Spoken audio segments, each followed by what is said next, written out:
महाकुंभ से जुड़ी हुई एक बड़ी खबर है। लोगों के पहुंचने का सिलसिला लगातार जारी है। आज अभी तक की अगर बात की जाए तो 15,97,000 लोगों ने डुबकी लगा ली है। महाकुंभ में अब तक देखिए 8,81,00,000 श्रद्धालुओं ने आस्था की डुबकी लगाई है, पवित्र स्नान यहां पर किया है। दरअसल ये श्रद्धालुओं की वो तादाद है जो देश विदेश कोने कोने से प्रयागराज संगम नगरी में इस वक्त पहुंची हुई है। देवों की भूमि, साधु संतों की भूमि में पहुंची हुई है, क्योंकि 144 साल बाद ये पवित्र स्नान करने का जो आयोजन किया गया है उसे किसी भी कीमत पर श्रद्धालु गंवाना नहीं चाहते। एक बड़ी तादाद श्रद्धालुओं की 8,81,00,000 लोगों ने अब तक आस्था की डुबकी लगा ली है। और एक एक दिन में आप देखिए लाखों की जो तादाद है वो यहां पर पार कर रहे हैं लोग। ऐसे में आपको ये भी बता दें कि जिस दिन खास स्नान होता है उस दिन तो तादाद बढ़ती ही है, ये संख्या, ये आंकड़ा करोड़ों में चला जाता है। लेकिन बाकी दिन भी चूंकि लगातार महाकुंभ में जो आस्था की डुबकी लगा रहे हैं लोग, इसका सिलसिला जारी है। आस्था के साथ सराबोर होते हुए लोग वहां पर पहुंच रहे हैं। लाखों की तादाद में एक एक दिन में नए नए रिकॉर्ड बन रहे हैं। ये तस्वीरें आप देखिए, जहां तक आपकी नजर जाएगी वहां तक आपको ये श्रद्धालुओं का जो रेला लगा हुआ है इस वक्त महाकुंभ क्षेत्र में वो दिखाई देगा। तो ये महाकुंभ है जो हर 12 साल में आता है। पूर्ण कुंभ है जो 144 साल बाद महासंयोग नक्षत्रों के इस मेल से बना है। अत्यंत शुभ संयोग जिसमें करोड़ों श्रद्धालु पहुंच रहे हैं।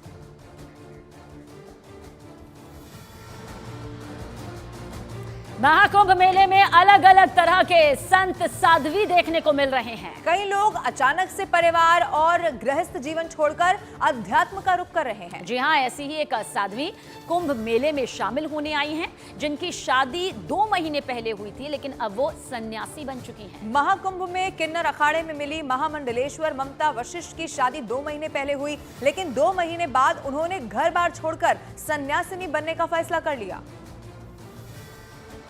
साधु जी, स्वागत है आपका न्यूज़ 18 पर। क्या कहानी है आपकी, क्या कहना चाहती हैं? और 2 महीने पहले ही आपका विवाह संपन्न हुआ और 2 महीने बाद ही आप संन्यास्त हो रही हैं और आपने एक अखाड़ा भी ज्वाइन कर लिया है। क्या कहानी है पूरी? सन्यासी तो मैं 7 साल की उम्र में ही हो गई थी। तो 7 साल की उम्र में मैंने, मतलब कि 5 साल की थी जब से ही मैं पूजा पाठ कर रही हूँ। 7 साल की उम्र में मैंने सन्यास भी लिया था शादी त्याग का, कि मैं शादी नहीं करूँगी। तो तब से ही, मतलब कि जैसे क्या होता है कि 7 साल की उम्र में देवी ने मेरे अंदर प्रवेश किया। प्रवेश करने के बाद जैसे धीरे धीरे संकट का, किसी को पुत्र की प्राप्ति नहीं है, तो इस तरीके से जैसे मैंने किसी को प्रसाद दिया, किसी को नेगेटिविटी थी, मतलब जिसका भी ठीक किया, तो मैं गारंटी लेती हूँ कि वो जिंदगी में दोबारा नहीं आया। तो ऐसे ऐसे करके मेरा बढ़ता चला गया। तो बढ़ने के बाद फिर मैं यहाँ किन्नर अखाड़े से जुड़ी 1 साल से। और कल्पवास के लिए प्रयाग में संगम के तट पर डेरा डालकर भक्त कुछ विशेष नियम धर्म के साथ महीना व्यतीत करते हैं। कल्पवास ये भी एक कठिन तपस्या की तरह होता है और इस दौरान वो संगम की रेती पर बने तंबुओं में, जहां हजारों साधु संत पूरे माघ के महीने में एक कठिन तप और साधना कर रहे हैं। कल्पवास की दिनचर्या बेहद कठिन होती है। इसमें श्रद्धालु 1 बार भोजन करते हैं और 3 बार स्नान।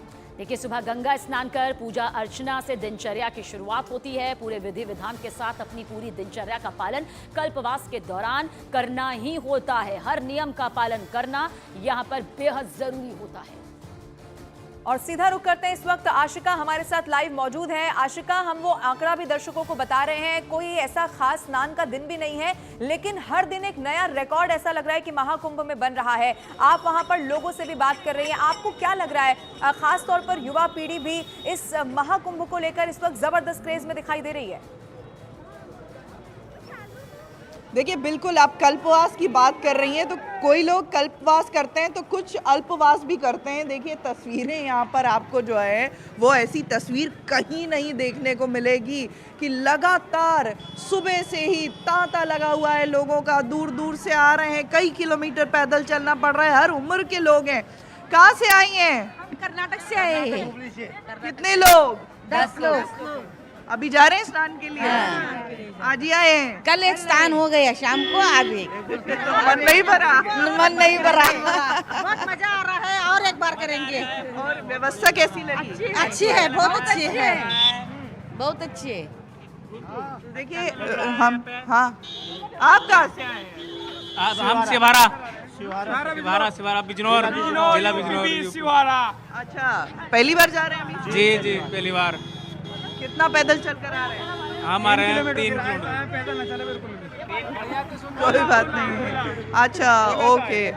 तो देखिए तस्वीरें आपको हर उम्र के लोग मिलेंगे, महिलाएं भी, पुरुष भी, और एक बार स्नान करके मन किसी का नहीं भर रहा है। तो ये तस्वीर, हाँ, आप स्नान करके आ रहे जी हैं? हाँ, कैसा लगा? बहुत अच्छा लगा, व्यवस्था बढ़िया है? बहुत अच्छा। पहली बार आए थे, गया से हैं हम। हाँ, योगी जी बढ़िया व्यवस्था बहुत की है अच्छा, ना? बहुत अच्छा। मैंने हम लोग को तो कल्पना नहीं की जैसा। देखिए दूर दूर से लोग आ रहे हैं स्नान करने के लिए, और व्यवस्था जो है उसकी सभी तारीफ कर रहे हैं, क्योंकि ये कुंभ जिसे डिजिटल कुंभ कहा गया है, जिसे डिजिटल कुंभ कहा गया है, अलौकिक कुंभ है ये। और पैर नहीं थक रहे हैं लोगों के, आस्था नहीं थक रही है।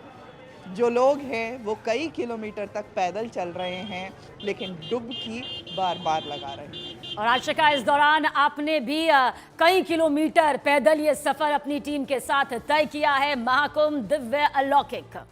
अब चलिए आपको एक ऐसे बाबा से हम मिलवाते हैं जिनकी 12 फीट लंबी जटा है, और वो जटा वाले बाबा के नाम से अब जाने जा रहे हैं, और अपनी जटा से ही श्रद्धालुओं को आशीर्वाद भी दे रहे हैं।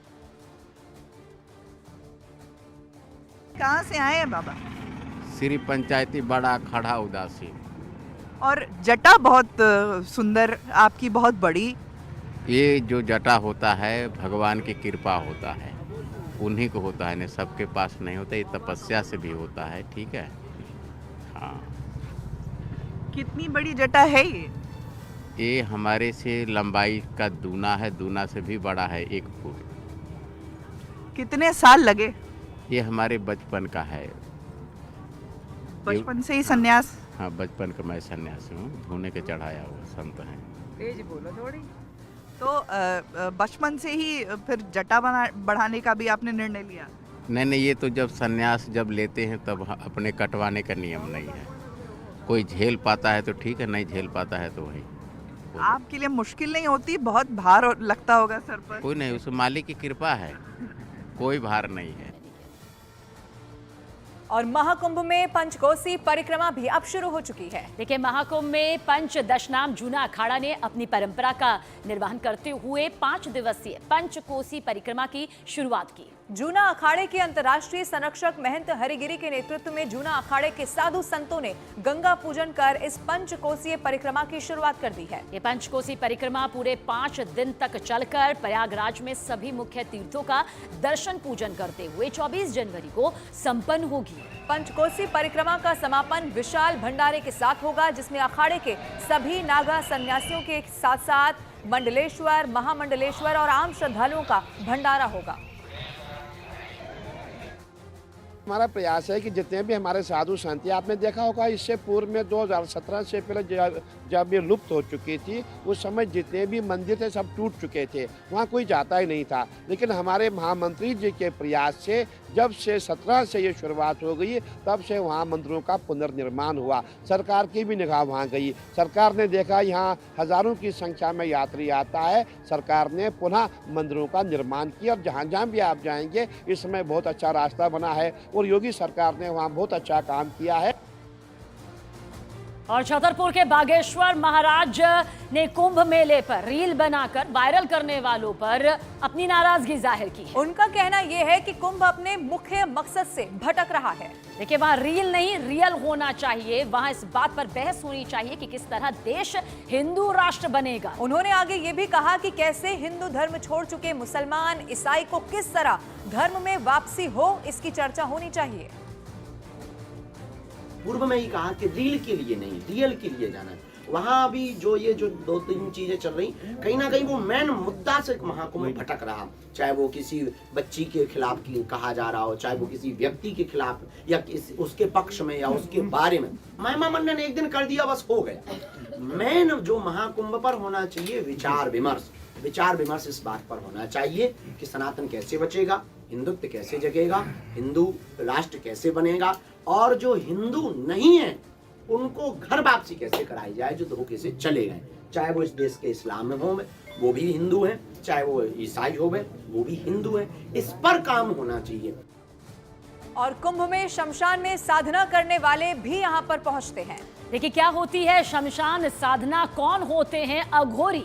सवाल ये भी कि कहाँ रहते हैं, काले कपड़े क्यों पहनते हैं। पंचायती निरंजनी अखाड़ा के महामंडलेश्वर ललितानंद महाराज इस बारे में और जानकारी दे रहे हैं। तमाम जो भ्रांतियां हैं अघोर को लेकर, उसके बारे में आप क्या कहना चाहेंगे? शमशान साधना में क्या होता है, इसके बारे में भी बताएं। शमशान में जो साधना की जाती है, भगवान शंकर भी शमशानवासी कहे गए हैं, शास्त्रों का प्रमाण भी है। शमशान में एकांतवास होता है, शांति होती है और चित्त और बुद्धि परमपिता परमात्मा के प्रति, ब्रह्म के प्रति रहती है। असली अघोरी होते हैं, वो समाज से मतलब नहीं रखते। भगवान शंकर भी अघोरी थे, अघोरी होते हुए वैष्णव थे। हमने इतिहास पढ़ा, वही हमने फिर देखा। हम भी भय खाते थे कि अघोर शमशान में ये होता है, सो होता है। कुछ मायाएं होती हैं, लेकिन महामृत्युंजय का मंत्र का जाप हमने किया, वहाँ सिद्ध किया और किसी से हमने घृणा नहीं की। शमशान में वही व्यक्ति साधना कर सकता है जिसके पास किसी भी प्रकार का कोई व्यसन ना हो, नशे का, और दूसरे से घृणा ना हो। और अघोर क्या है? अघोर यह है कि जैसी भी परिस्थिति हो, उस परिस्थिति से निपटना। अघोर को तंत्र से जोड़ा जाता है? तंत्र से भी जोड़ा जाता है। अलग अलग जिसकी जैसी महत्वाकांक्षा, जिसकी जैसी भावना है। अघोर बनने के लिए क्या नर्मली की बात भी आती है? नहीं, ऐसा कुछ नहीं है, ऐसा कोई नरबली नहीं होती, कुछ नहीं। वो अपनी व्यक्तिगत महत्वाकांक्षा है, मूर्खता है। वो जाड्यंधकाराफाम, जड़ रूपी अंधकार में जो है वही व्यक्ति उसमें जो है उस इस तरह की जो करता है, काम करता है।